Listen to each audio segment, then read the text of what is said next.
আপোনালোকে জানেনে ভেকচিনবোৰত এনেকুৱা কি থাকে যি আমাক বিভিন্ন আৰু ভয়ংকৰ বেমাৰৰ পৰা ৰক্ষা কৰে?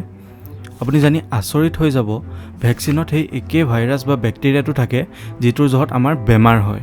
যেনে কোভিড-19ৰ ভেকচিনটোত কৰোনা ভাইৰাছটোৱে থাকে। কিন্তু কিয়?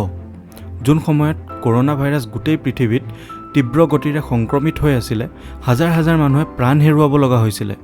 সেই সময়ত সকলোৰে আশা কেৱল এটা বস্তুৰ ওপৰতে আছিলে, ভেকচিন। সকলোৰে মনত এটাই প্ৰশ্ন আছিলে, কৰোনাৰ ভেকচিন কেতিয়া আহিব? সৰুৰে পৰা ডাঙৰ হোৱালৈকে আমি সকলোৱে কিবা নহয় কিবা ভেকচিন নিশ্চয় লৈছোঁ। আচলতে এই ভেকচিন হয় কি? ভেকচিনে আমাৰ শৰীৰত গৈ কি কৰে, অৰ্থাৎ কেনেকৈ কাম কৰে? কোনে আৰু কেনেকৈ বনাইছিলে এই ভেকচিন? জানিবলৈ ভিডিঅ'টো শেষৰলৈকে চাওক। নমস্কাৰ, বিজ্ঞান চেনেলৰ এটা নতুন ভিডিঅ'লৈ স্বাগতম।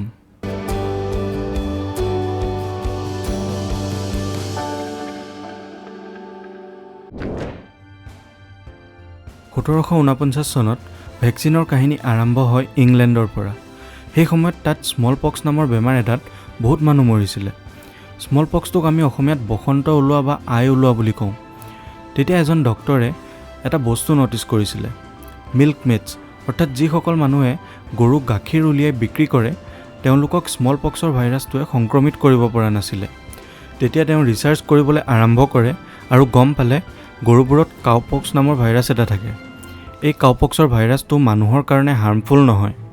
যিসকল মানুহক কাউপক্সৰ ভাইৰাছে সংক্ৰমিত কৰিছিলে সেইসকলৰ স্মল পক্স হোৱা নাছিলে।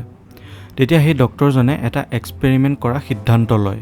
তেওঁ কাউপক্সৰ ভাইৰাছটো এক্সট্ৰেক্ট কৰিলে আৰু 8 বছৰীয়া ল'ৰা এটাৰ শৰীৰত ইনজেক্ট কৰি দিলে।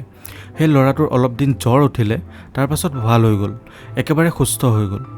তাৰপাছত ডক্টৰজনে এইবাৰ স্মল পক্সৰ ভাইৰাছটো সেই 8 বছৰীয়া ল'ৰাটোৰ শৰীৰত ইনজেক্ট কৰি দিলে। ছাৰপ্ৰাইজিংলি ল'ৰাটো সংক্ৰমিত নহ'লে। এনেকৈ স্মল পক্সৰ ভেকচিন ডিস্কভাৰ হৈছিলে। সেই ডক্টৰজন আন কোনো নহয়, the great scientist Edward Jenner আছিলে, যি ভেকচিন ডিস্কভাৰ কৰিছিলে। ভেকচিনবোৰত ছেইম বেক্টেৰিয়া বা ভাইৰাছ থাকে যি বেমাৰ সংক্ৰমিত কৰে। যেনে কোভিড-19ৰ ভেকচিনত কৰোনা ভাইৰাছটোৱে থাকে।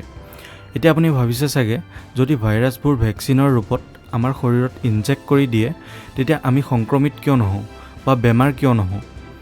ভেকচিনবোৰত যি ভাইৰাছ বা বেক্টেৰিয়া থাকে সেইবোৰ ইনএক্টিভ ফৰ্মত থাকে, সেইকাৰণে আমি সংক্ৰমিত নহওঁ। কিন্তু অলপ চলপ প্ৰভাৱটো পৰে।